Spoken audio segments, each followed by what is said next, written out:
The room was silent for a beat too long. Zara stood frozen, her smile halfway formed, her brain racing to catch up with what her eyes were seeing. Adrian, the mysterious man from the night before, sitting at the head of the boardroom table like he owned the place. Because apparently, he did. The HR rep, oblivious to the tension, continued. Mr. Adrian Cruz is our managing director and project lead for the Crystal expansion. Adrian's eyes didn't leave hers.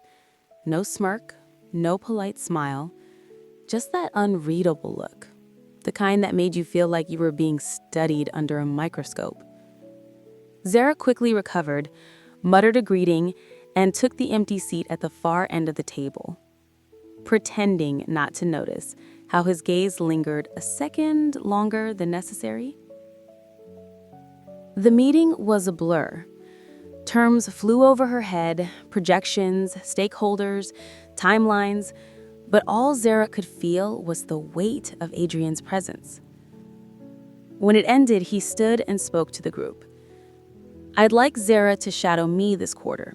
Since she's new, it'll be the fastest way to bring her up to speed. What?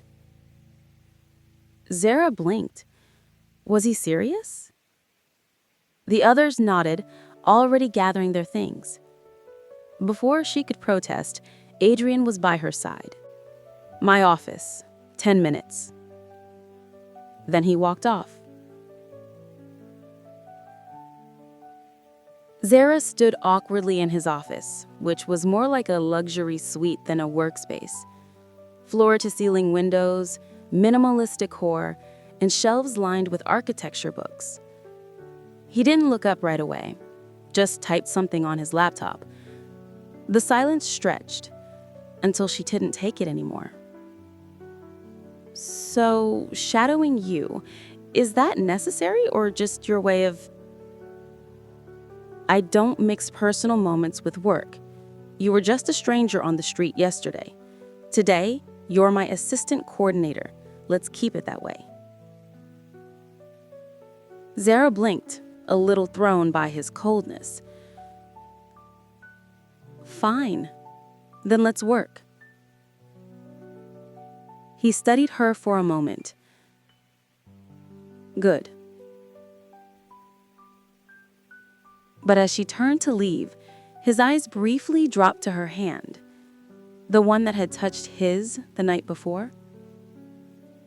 And for just a second, something flickered across his face. Something soft. Something dangerous.